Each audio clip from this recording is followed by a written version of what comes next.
Forget the pyramids. Forget the mummies. The real shocking secret of ancient Egypt isn't buried deep within the sands of a forgotten tomb. It's carved on their temple walls, hiding in plain sight. For 3,000 years, the Egyptians lived in a world where the very essence of creation, fertility, and life itself was celebrated not in secret, but openly. This wasn't just part of their religion, it was the foundation of their civilization. You've heard of the pyramids, the Great Sphinx, and the elaborate tombs of kings and queens. But what if I told you the most incredible, most controversial practice in ancient Egypt wasn't hidden from the world? What if the Egyptians built their empire on a concept so shocking, so radical, it still makes modern societies feel uncomfortable today? What if I told you their creation story didn't begin with some divine word or act of cosmic power, but with something far more human, far more primal? The ancient Egyptians believed the universe was born from an act of divine self-creation, an act so sacred it would blow your mind. This wasn't some forgotten myth or a secret cult practice. No, this was the foundation of Egyptian life, etched in stone for 3,000 years, told in every temple and ritual. But here's the kicker: it wasn't just gods who performed these acts of creation. Pharaohs, considered living gods themselves, were expected to marry their own sisters to ensure the bloodline remained pure, untouched by the outside world. And major public festivals, far from being somber ceremonies, were massive open celebrations of life and creation, led by priests of the eternally aroused fertility god Min. Yes, the god of fertility and virility was worshipped publicly in ways you can't even imagine. Imagine a society where the sacred and the sexual were intertwined so completely that even the most intimate acts of creation were celebrated. You might think this sounds like a scene from a sensationalized history book, but trust me, it wasn't. It was reality.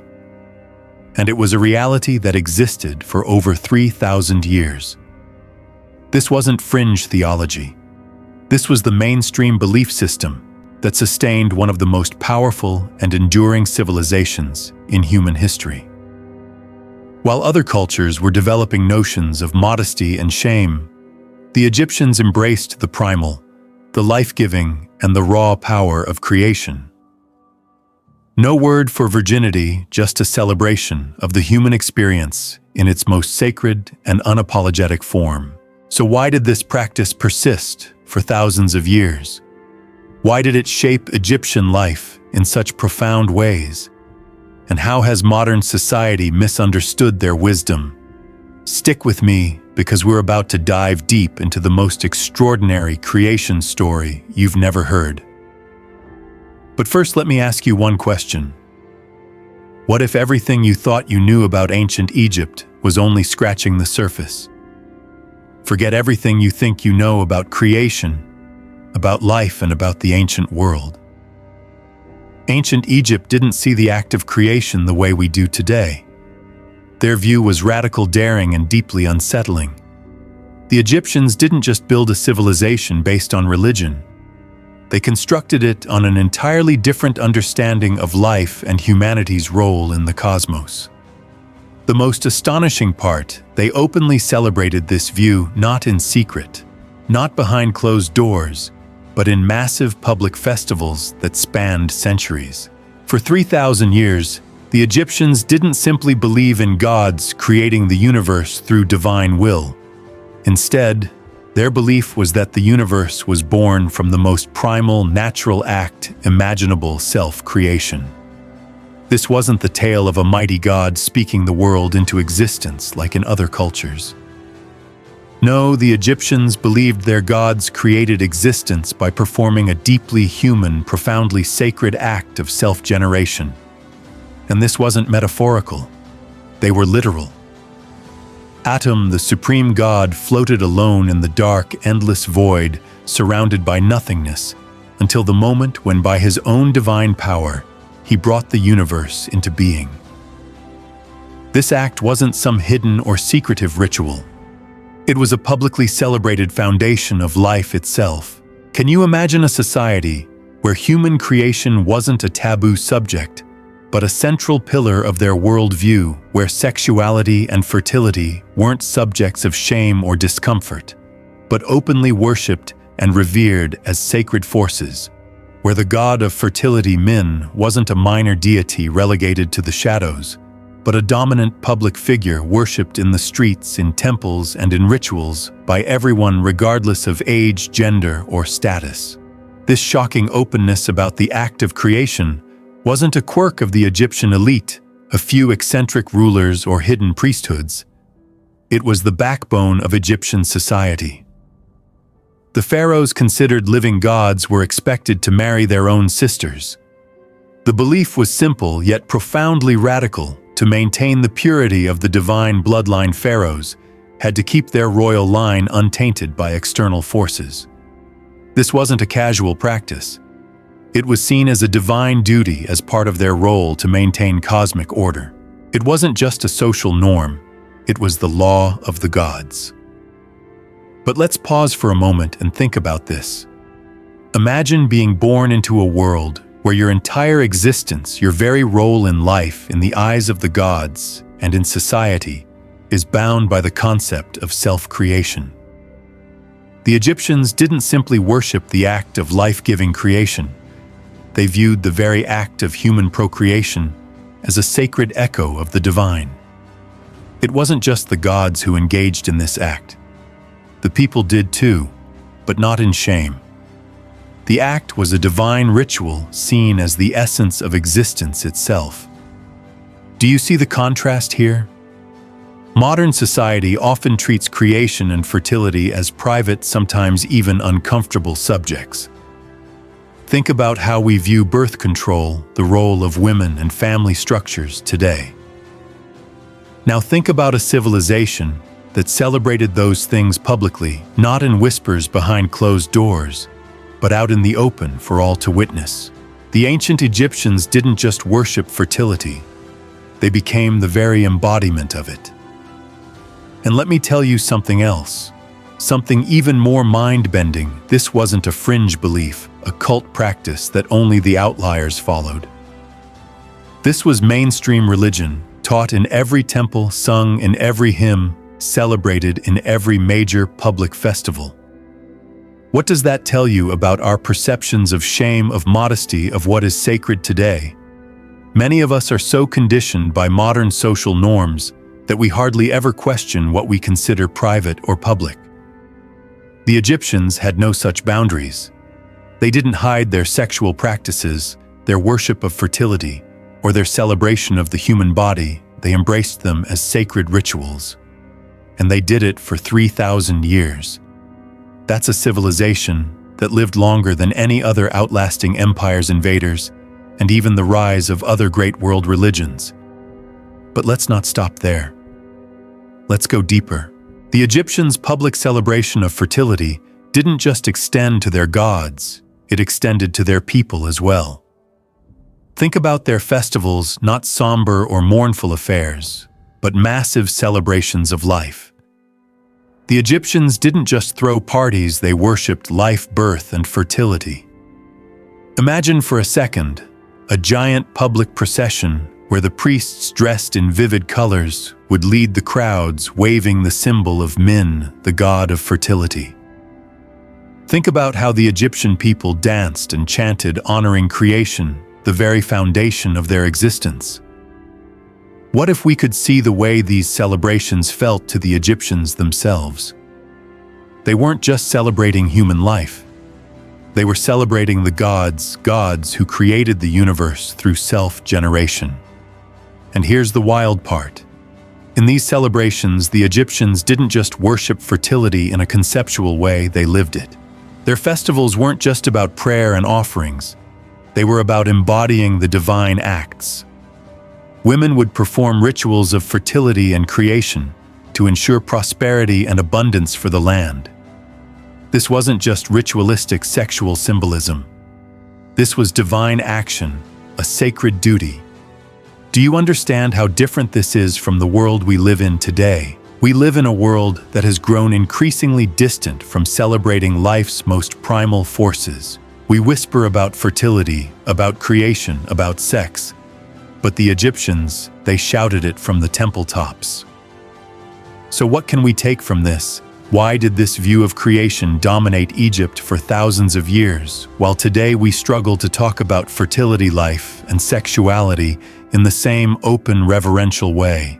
It might be hard to imagine a world where creation isn't hidden, where we celebrate life as sacred, and where fertility is revered as the very force that holds the universe together. But ancient Egypt wasn't afraid of these concepts, they celebrated them. It's time we reconsider what we've learned to view as sacred and understand the wisdom they left behind. Imagine a society so deeply entrenched in its own beliefs that it created a system where fertility wasn't just celebrated, it was the driving force behind everything. In Egypt, the act of creation wasn't just an abstract idea, it was a vital, living, breathing force that held the world together. But here's where it gets chilling. The Egyptians didn't just embrace fertility, they obsessed over it. But what if this obsession wasn't all about life and love? What if beneath the surface there was a darker, more dangerous undercurrent running through their practices, something that ultimately led to the destruction of everything they had built? Let me ask you this. What happens when the very foundation of a society becomes its downfall? In their attempt to preserve divine purity, the Egyptian pharaohs didn't just marry within their families, they married their siblings. This wasn't some tragic accident or one-off scandal. No, this was a deliberate, organized system designed to maintain pure bloodlines. Can you even begin to grasp the implications of this? The pharaohs weren't just gods, they were living manifestations of the divine, but they were bound by the very blood that should have been their salvation. What does it mean when the sacred act of creation, the act of life itself, is controlled by a single family, a family that believes their bloodline is the direct conduit to the divine? The pharaohs, the kings of Egypt, married sisters, daughters, even mothers in the name of divinity. They believed their marriage practices were ordained by the gods, that they were ensuring divine favor by keeping the bloodline pure. But this system built to protect the gods' legacy would eventually destroy them from within. The Egyptian royal family was caught in a trap so intricate, so deeply rooted, that it became impossible to escape. What happens when you begin to worship the bloodline so fiercely that you start sacrificing everything for it? What happens when every child born under this system is inherited with genetic deformities, health issues, and an entire legacy of suffering? Here's the dark truth. As much as the Egyptians revered creation, the gods' pure bloodline became a curse. Tutankhamun, one of the most famous pharaohs, was the product of a brother-sister marriage. What should have been a godly union became a tragic biological experiment. His body was ravaged by multiple health conditions. He had a club-foot scoliosis and struggled to walk without a cane. This wasn't just a random tragedy. It was the result of generations of inbreeding a reality that pharaohs blinded by their faith in their bloodline couldn't see. His body was proof of the cost of trying to preserve divinity at any price. And it didn't stop with him. His parents were full siblings, his grandparents the same people, and the same tragic, devastating cycle continued for generations. You see, it wasn't just the royal family that was affected. The entire Egyptian society had built its foundations on this fragile, genetically flawed system. Over time, suffering, deformities, and untimely deaths became a regular part of the royal family's reality. But no one could question it. This was divine law, the will of the gods. But what happened to the people of Egypt, those who weren't born into the royal family? What happens when the very structure of a society is based on something as dangerous as a divine mandate to maintain purity? What happens when the gods themselves are trapped in their own creation myth? It's the most terrifying part of this entire story. The very concept of life and creation that gave Egypt its power was now working against them. The divine bloodline, once seen as a symbol of unbroken continuity, was now a symbol of decay. The gods created life, but what if they never anticipated what would happen when that life turned into a curse? The genetic problems, the physical pain, the suffering, it became unavoidable. The tension in Egypt was palpable. The royal family, trapped by their own belief system, began to collapse under the weight of its own sanctity. What they thought was divine favor was actually the beginning of their downfall. How long can a civilization stand when the very foundation it is built on starts to fall apart? When their gods and their royal family were deteriorating from within, when their divine bloodline was destroying them, how could they continue to thrive? There's a sense of helplessness, a feeling of being trapped. The Egyptians, once masters of creation, found themselves facing the most horrific reality. Their greatest gift had become their greatest curse. And here's the truly chilling part: they couldn't escape it. Imagine the psychological toll this must have taken. The Egyptians had built their entire civilization around the idea of divine blood purity, but they couldn't escape the biological consequences of their actions. Every pharaoh, every royal marriage, every child born was caught in this terrifying cycle. And perhaps most tragically of all, they couldn't see it. They couldn't recognize that the very belief system that had created their greatness was now leading to their inevitable decline. This isn't just about the Egyptians. This is about humanity. What happens when we become so consumed with maintaining a legacy, a lineage, a family name that we fail to recognize the dangers of blindly following a system without considering the consequences? And here's the truth: the danger of a bloodline. A sacred legacy was that it made the Egyptians incapable of seeing the harm they were doing to themselves. And eventually, the damage was irreversible. As the Egyptian royal family grew weaker, its bloodline weakened. The very system that had been designed to preserve purity eventually led to its decay. And as the end drew near, they were helpless to stop it. The truth about the ancient Egyptian royal family goes beyond anything you might imagine. It's not just about incest, bloodlines, and divine purity. It's about a dangerous, twisted cycle that destroyed everything they built. The Egyptians at their peak were known for their grandeur, their architectural wonders, their religious practices, and their unmatched power. But there's a dark secret buried beneath all of it, one that threatens to shatter everything we thought we knew about their society. What happens when a civilization's very foundation is built on a lie so deeply rooted, so intertwined with their gods and kings, that no one can break free from it? What happens when their belief system, the one that guided them for millennia, begins to collapse under its own weight? And worse, what happens when the very gods they worshipped could not save them from themselves? The royal family of Egypt was, for all intents and purposes, divine. Pharaohs were not just kings. They were gods, walking on earth, rulers of the most powerful civilization the world had ever seen. But here's where the truth gets chilling. These gods were bound by a code of purity so strict, so unyielding, that they turned it into their own destruction.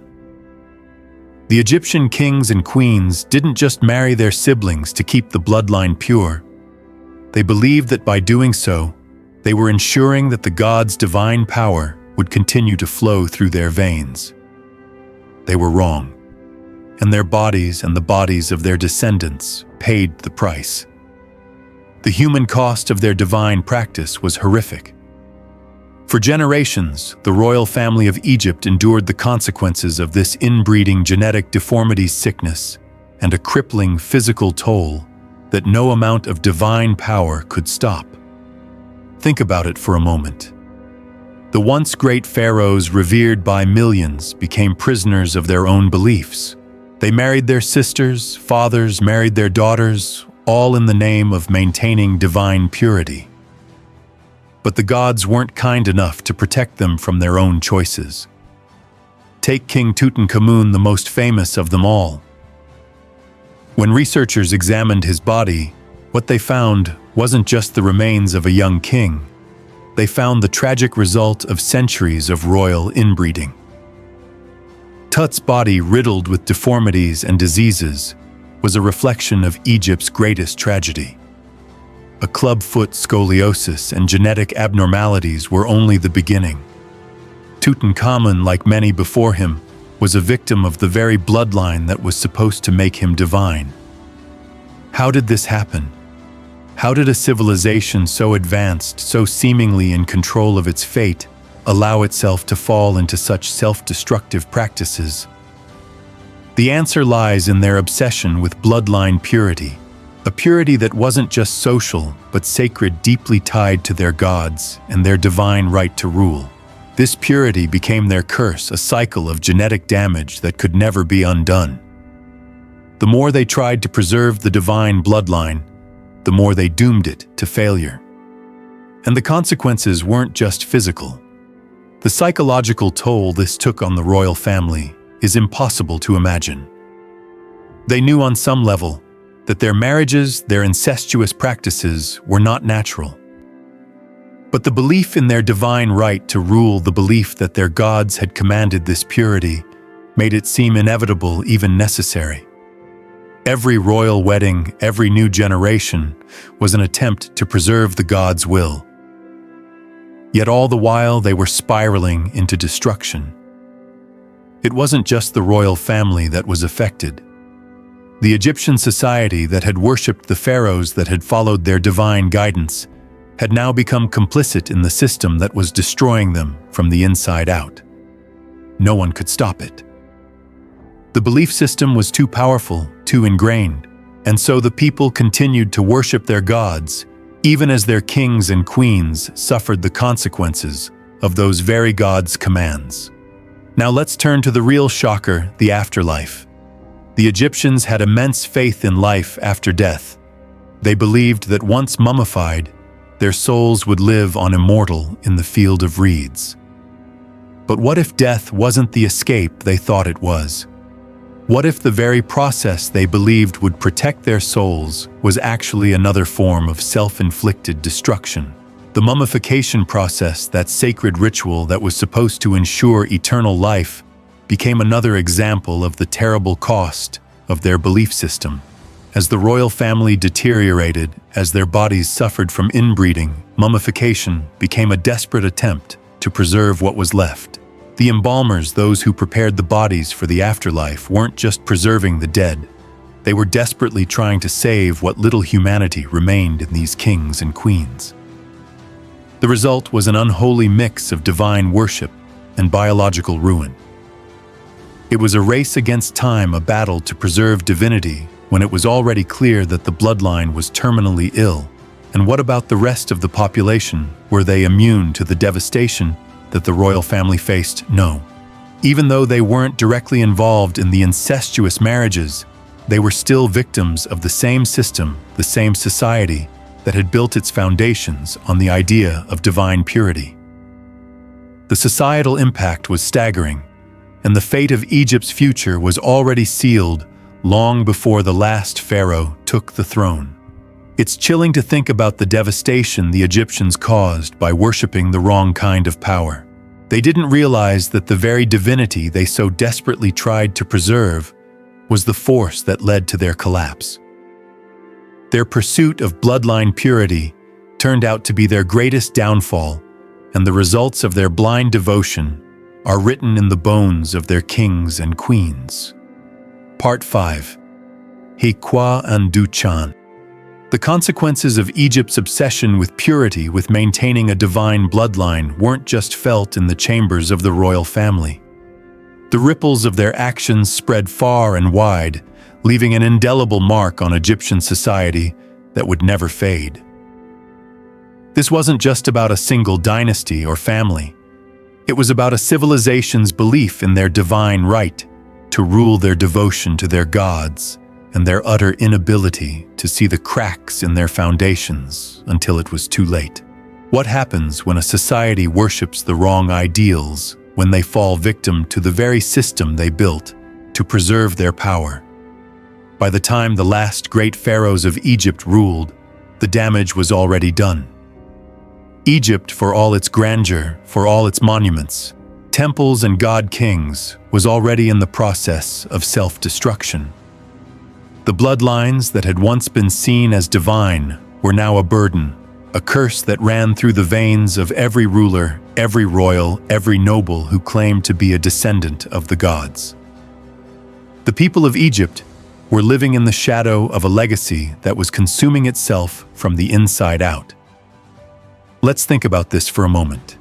The pharaohs, those living gods, had no choice but to marry within their families, to perpetuate the idea that their divine lineage would ensure Egypt's eternal dominance. But the truth was darker than they could have ever imagined. Their blood was already tainted, their gods already deceived. The kingdoms they built, the empires they ruled, the mighty civilization they once commanded, all of it was founded on a system of biological decay that was masked as divine will. And the worst part, no one saw it coming. They couldn't see how fragile their rule had become. What happens when everything you thought was sacred, everything you held dear, begins to unravel? The Egyptians had no answers. By the time their royal bloodlines were plagued by disease, disability, and death, it was already too late. The gods they worshipped, the very idea of divinity they clung to, could no longer protect them. The truth about their bloodlines wasn't just a matter of genetic deformities or health problems. It was about the fall of an empire, the collapse of a belief system that had defined an entire civilization for millennia. It's hard to imagine how it felt for the last great pharaohs to rule, knowing that their bloodline was so imperfect, so broken. The suffering of Egypt's royalty wasn't just physical, it was psychological. The very kings and queens who ruled in the name of the gods couldn't escape the genetic prison their beliefs had created. They were trapped in a cycle of despair, unable to break free from the divine duty they had been born into. And the effects of their actions didn't stop with them. The wider Egyptian society, the people who had followed their kings blindly, the citizens who had worshipped their gods, those who had believed in the purity of the pharaoh's bloodline, they too paid the price. The society built on a foundation of genetic purity began to deteriorate just like the royal family. As the kings and queens became physically weaker, the people too felt the effects of this collapse. The fertility rituals that had once been seen as a sign of divine power now seemed empty, their gods no longer able to protect them. The final years of Egypt were marked by uncertainty, loss, and decay. Egypt, once the greatest civilization in the world, had no answer for the internal rot that had taken root in its very core. The kings and queens were mummified, their bodies preserved for the afterlife. But what of the future of Egypt? What happened when their gods, their divine rulers, couldn't save them? It wasn't just the death of the royal family that marked Egypt's ultimate fall. It was the death of the idea that the gods could protect them, that their bloodline could save them. As Egypt's dynasties crumbled, the people were left with only the remnants of their once glorious past. Their gods could no longer offer salvation. The divine bloodline they had so fiercely protected had led them to a dark and irreversible end. This isn't just about Egypt. It's about all of us. What happens when we blindly follow beliefs? When we place all our trust in a system that tells us we are destined for greatness? What happens when our faith in the divine begins to blind us to the consequences of our actions? Egypt's story is a stark warning about the dangers of blind devotion, of unquestioning loyalty to a system that may not serve us in the end. The ripple effects of Egypt's downfall are still felt today. The truth about their royal family, about the devastating impact of their inbreeding, is a shocking reminder that no matter how great a civilization may seem, no matter how divine their rulers appear to be, it is always at risk of self-destruction if they are built on a foundation of false beliefs. And what's even more chilling, we are still struggling to understand the costs of our own belief systems today. The legacy of Egypt remains in their monuments, their mummies, their temples. But in the end, what remains of Egypt is not the power or the grandeur, but a warning. A warning to the world that even the mightiest civilizations, the most revered bloodlines can fall apart, can crumble under the weight of their own beliefs. And it's a warning we would do well to heed. What if the real downfall of ancient Egypt wasn't the collapse of their empire, but the collapse of their belief system? For 3,000 years, the Egyptians built their entire society on the premise that their bloodlines were divine, that their royal family was untouchable, and that their gods would protect them. But in the end, this blind faith, this obsession with purity, led them to self-destruction. The mighty pharaohs who once ruled with divine power were ultimately destroyed by the very beliefs they held sacred. Their society crumbled not because of invaders, not because of war, but because they could not see the damage they were doing to themselves. They couldn't escape the genetic curse that was the result of their religious devotion. This raises an uncomfortable question for us. How often do we too blindly follow beliefs without questioning the consequences? How many times do we place our faith in ideas that seem sacred and invincible, only to realize too late that they are leading us down a dangerous path? The ancient Egyptians were great in their achievements, but their tragic end serves as a powerful reminder that even the most advanced civilizations can fall apart if they fail to recognize the true costs of their beliefs. Are we repeating the same mistakes today? The legacy of Egypt is both one of grandeur and tragedy. It's not just about their pyramids or mummies. It's about what they believed, what they worshipped, and how those beliefs ultimately brought their downfall. We live in a world that often hides uncomfortable truths. We're taught to glorify the successes, but ignore the damaging ideologies that can bring even the greatest societies to their knees. So what can we take from this? How can we learn from Egypt's tragic end to avoid our own mistakes? The first step is to question what we believe and understand the impact of those beliefs on our future. Are we sacrificing our values, our freedom, or even our identity in the name of something that seems sacred, but is in reality a dangerous construct? Now I want to hear from you. What do you think about Egypt's belief system? Do you believe our modern societies are in danger of repeating the same mistakes? Let's discuss it in the comments. What lessons can we learn from their rise and fall? If you found this story fascinating, hit subscribe so you never miss a deep dive into history's most mind-blowing secrets. Share this video with someone who might not know this side of ancient Egypt, and let's see if they can handle the truth about one of humanity's most powerful civilizations. The fall of Egypt is a cautionary tale, but it's not too late to learn. Let's make sure we don't repeat the same mistakes. Hit like, comment, and subscribe, because the secrets of the past hold the keys to our future.